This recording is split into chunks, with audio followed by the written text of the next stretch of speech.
Dr. Bruce, couple injuries to talk about. First of all, the big one was the Lane Johnson concussion.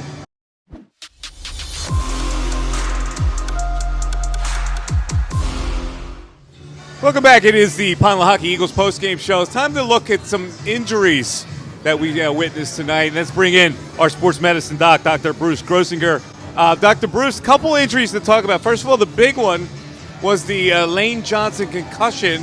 Went out of the game, and that really may have caused them a little problems with Jack Driscoll trying to play in that position. What did you see with that, and what's the protocol right now for Lane? Yes, I saw that. The immediate protocol was that they went through the tent. There's a certain protocol in the tent where they basically get a history of the event. They also have a video review, so they could actually look at the video immediately.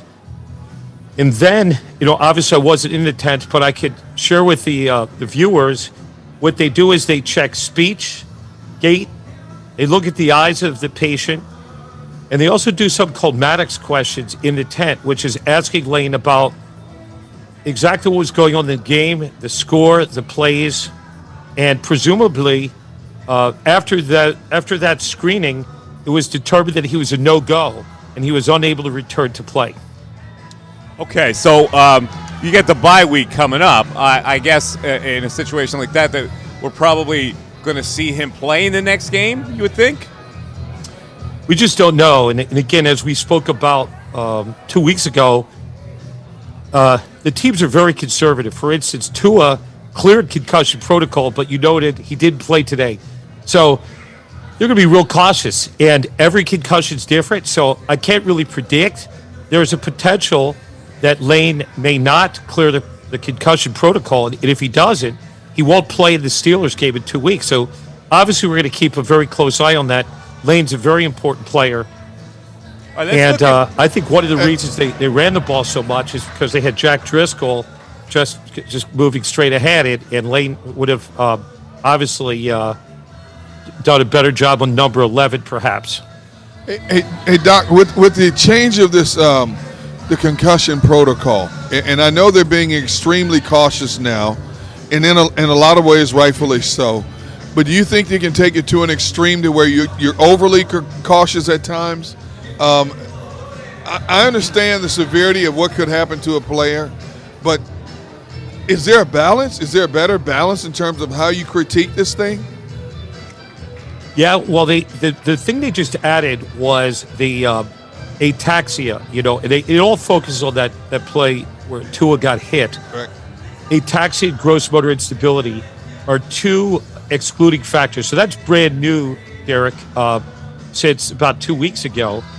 But I think they certainly can. And if we look at Tua, I truly believe that if it wasn't that sequence where he hit his head, he came back, and then he had another concussion, and there wasn't so much scrutiny, I think Tua would have played this week, actually. And I think that there's a lot of liability for the Dolphins and the team and for every team. And so, yes, I think that, football's a contact sport, and the reason for the protocol is to use an abundance of caution. And when a player clears the protocol, that means they have no symptoms at all, they feel fine, and they're able to gradually accelerate through aerobic activities, football-related activities, and eventually contact. So it'll take about a week. So having the extra week, I think, should really be helpful for Lane. Obviously, because all concussions are different, without speaking to Lane himself, and ironically, he won't be able to speak like he usually would. He'd usually be on our show. He'd tell us what was going on. There's a little bit of uncertainty. Doc, I err on the side, of D Gun. I think that, the Tua situation has pushed this whole concussion thing into a whole nother level where teams are going to be overly cautious. I would find it hard to believe that 2 weeks can transpire, and Lane Johnson would not be ready to play after 2 weeks off. That he couldn't clear concussion protocol in 2 weeks. But then again, like you said, under the current adjustments to the concussion protocol, it's highly likely that he might not be able to play when we come back after the bye. I'm not as worried about Lane Johnson per se as I am Landon Dickerson and what it is that is ailing him. Do you have any information on what Landon's injuries is, what he's actually dealing with, and what the timeline is for him to, find some kind of resolution to this injury?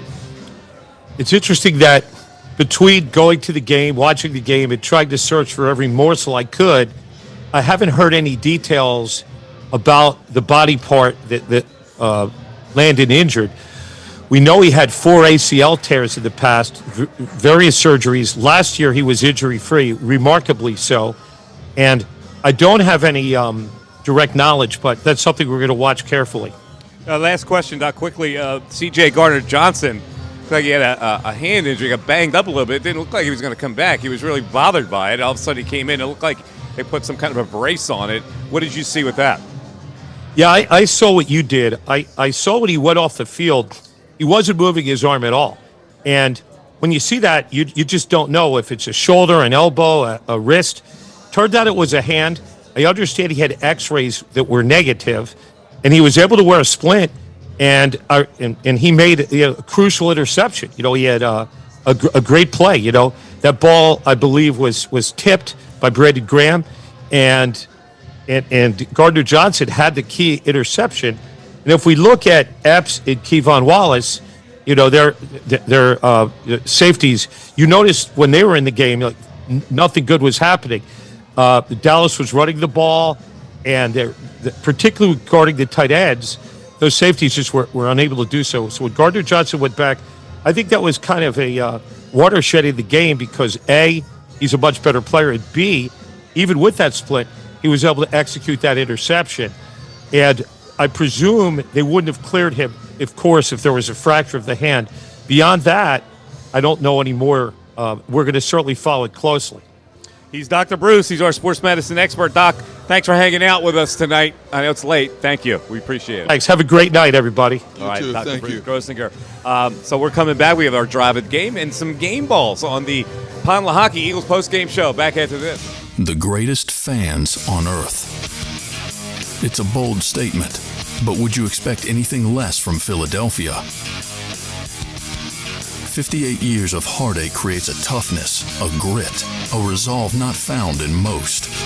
Sure, our prayers were answered, but now that we've had a taste, we're looking for more. Lehocky, official partner of the Philadelphia Eagles.